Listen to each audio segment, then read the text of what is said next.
Tous et merci de nous rejoindre sur la télévision nationale. Présentation des lettres de créance du nouvel ambassadeur extraordinaire et plénipotentiaire de Turquie en Guinée au président de la République. Une autre nouvelle ère de renforcement des relations d'amitié et de coopération entre les peuples turcs et guinéens, voulue par les deux présidents, professeur Alpha Condé et Recep Tayyip Erdogan. Sanusi Keita, notre reporter, était de la partie. Voici son compte rendu. Un nouvel ambassadeur extraordinaire et plénipotentiaire de la République de Turquie en Guinée. Le palais Sékou Touréa ouvre ses portes à Volkan Türk Vural pour la présentation de ses lettres de créance ainsi que celles de rappel de son prédécesseur.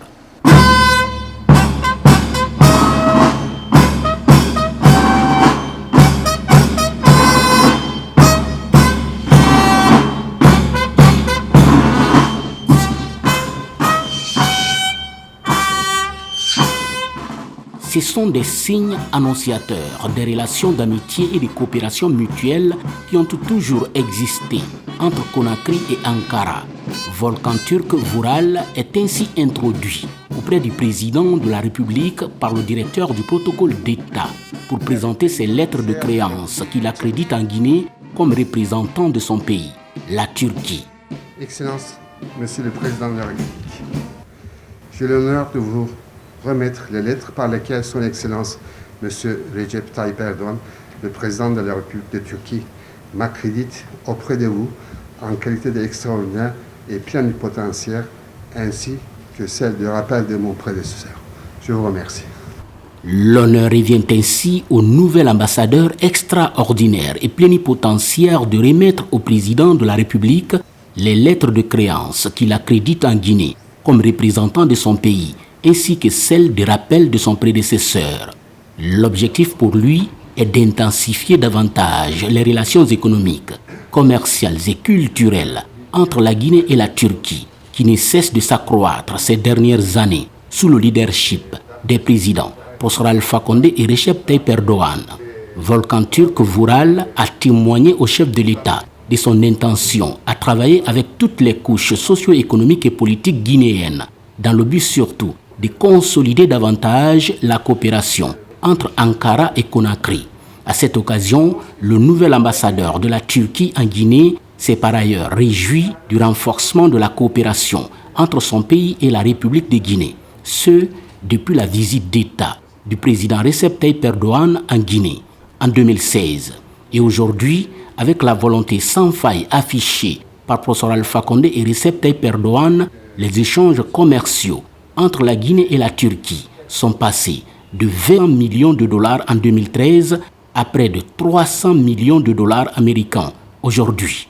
Un élan sûr de coopération entre Ankara et Conakry, bâti sur le respect mutuel et l'amitié des deux chefs d'État. Et puis l'autonomisation féminine est à l'honneur dans notre pays et le numérique pourrait bien booster l'élan du gouvernement dans ce secteur. Il existe désormais une application numérique destinée à l'entrepreneuriat féminin, une innovation des jeunes guinéens appuyée par l'Agence nationale d'innovation et le PNUD. C'est un reportage de Mamadou Saliouba. Elles sont dans divers secteurs de la vie économique. Pour rentabiliser leurs affaires, ces femmes pourront compter sur l'apport du numérique pour gagner le pari de l'autonomisation. Une application de gestion est lancée pour booster l'entrepreneuriat féminin. Dénommée Mawali, la plateforme conçue par des jeunes Guinéens est destinée à la gestion de la trésorerie et la vente. Il y a eu dans un premier temps un diagnostic et puis un relevé des besoins exacts des femmes et de comprendre l'environnement dans lequel ces femmes évoluent, exercent leur métier. Et nous avons développé une application adaptée à leurs besoins, facile à utiliser, développée sur Android, qui est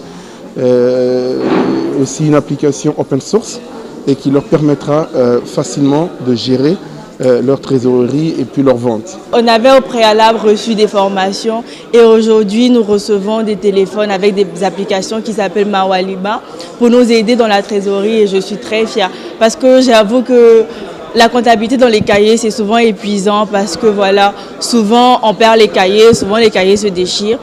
Mais avec cette application, je suis sûre de gérer ma trésorerie pendant des années et des années. Pour ce départ, 150 femmes entrepreneurs des préfectures de Koya, Bofa, Dubreka et Forekaria vont utiliser l'application pour la gestion de la trésorerie de leur entreprise.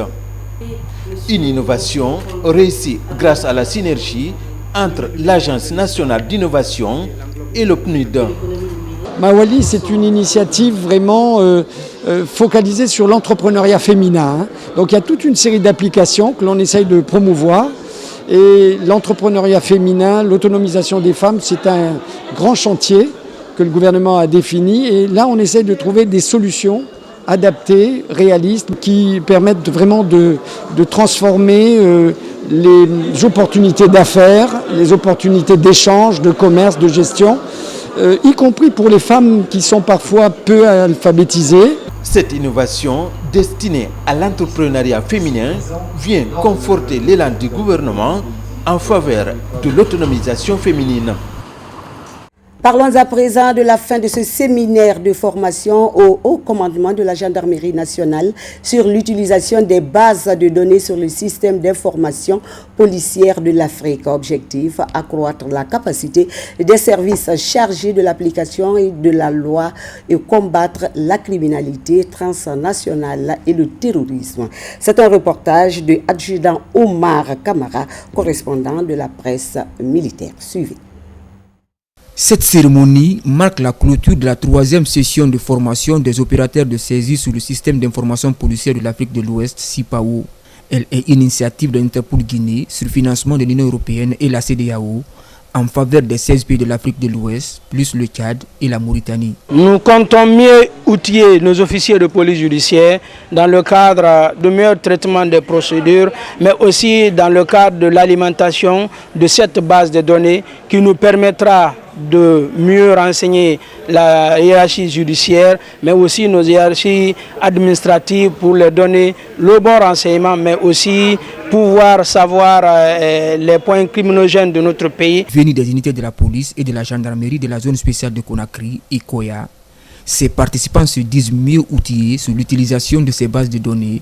Nous avons été amenés grâce à une équipe de formateurs composée des gendarmes et de policiers à nous familiariser à la création de stockage et à l'analyse des bases de données criminelles, telles que conçues par les CIPAO. Nous sommes à présent outillés et formés pour une meilleure utilisation de ces matériels. Par rapport à cette formation qui a été faite au bénéfice des gendarmes et des policiers, les matériels de travail qu'ils ont reçus, ça permet de lutter contre la criminalité nationale et transnationale. Au nom du haut commandant de la gendarmerie nationale et directeur de la justice militaire, j'invite les apprenants à utiliser tous les outils qui ont été mis à leur disposition à de bonnes sciences, en un mot, dans le but pour lequel ils ont été formés. Pour combattre efficacement la criminalité sur le plan national, sous-régional et international, un important lot de matériel informatique a été mis à la disposition du système d'informatique policière de Guinée, CIPAG, destiné aux services de police et de gendarmerie. Sport avec la Fédération guinéenne de football qui a tenu son assemblée générale extraordinaire ce mercredi dans un réceptif hôtelier de la place. Plusieurs commissions ont été mises en place après le vote des membres statuaires. C'est un reportage de Fatoumata Matiza, Souma et de Kadiatou Traoré. Suivez. La commission électorale, la commission des recours, la commission de discipline et la commission de recours de discipline, entre autres, étaient les points à l'ordre du jour de cette Assemblée générale extraordinaire, 4e du genre après celle de Kindia en 2018, l'Abbé en 2019 et Kanka en 2020, depuis la mandature du bureau exécutif en 2017. C'est les membres statutaires de la Fédération guinéenne de football qui ont procédé au vote pour élire les différentes commissions. La mise en place de ces organes est un préalable incontournable avant la tenue le 30 avril 2021 de notre Assemblée générale ordinaire élective, qui sera l'occasion d'accorder un nouveau mandat de 4 ans aux femmes et aux hommes de votre confiance. Présent à cette Assemblée, le ministre d'État des Sports a fait un rappel des vertus nécessaires pour le rayonnement du football dans notre pays. Comme le chef de l'État, le professeur Fakonde l'a dit, concentrez-vous sur les membres statutaires, le fair play, évitez qu'il y ait des coups, parce que la finalité, nous sommes tous des Guinéens, nous sommes tous des gens qui se battent pour le développement de cette discipline. La mise en place de ces différentes commissions est indispensable avant l'Assemblée générale élective de la Fédération guinéenne de football. Et puis à Farana Kadiatou, célébration en différé de la date anniversaire de la mort du feu président Ahmed Sékou Touré, premier président de la République de Guinée. Des cérémonies de prière et de lecture du Saint-Coran ont été organisées pour le repos de l'âme de l'illustre disparu. On fait le point avec Silati Kourouma et Moussa Bandoura. À Farana, dans le 140, la date anniversaire du décès du premier président de la Guinée, Feu Ahmed Sékou Touré, a été célébrée en différé par la population. À la mosquée centrale de la ville, ce sont des cérémonies de prière et de bénédiction qui ont été organisées afin que son âme repose en paix, ainsi que ses compagnons de lutte. Ahmed Sékou Touré fut le premier président de la Guinée, notre président de notre indépendance. Donc je crois que à chaque année, il est un devoir pour chaque Guinéen de lui rendre hommage, de faire en sorte que vraiment son âme repose en paix. Je crois que c'est ce que nous avons fait à travers notre ONG OFA. Ce que je retiens d'Ahmed Sékou Touré, paix à son âme, qu'il a fait honneur à l'Afrique, qui a fait honneur à la famille Touré. Après que l'Allemagne ait fait 20 ans pour lutter contre le colonialisme, que Ahmed Sékou Touré achève en donnant l'indépendance à la Guinée et en dotant la Guinée d'une structure d'unité nationale économique. Tout le peuple le pleure aujourd'hui et se recueille pour sa mémoire. Aux côtés des initiateurs et autorités locales, les femmes étaient mobilisées pour une campagne d'assainissement des artères principales de la ville. Une manière de rendre hommage à l'illustre disparu. Toutes les femmes sont motivées depuis l'aube aujourd'hui. On a assaini les routes des deux côtés. Nous sommes allés à la grande mosquée parce que c'est là-bas qu'on doit faire les prières. Et nous prions Dieu, le Tout-Puissant Allah, d'exaucer toutes les prières, d'accueillir notre feu président Ahmed Sékou Touré dans son paradis éternel. Il y a 37 ans, jour pour jour, que le feu camarade Ahmed Sékou Touré, père de l'indépendance guinéenne, nous a quittés. C'était le 26 mars 1984.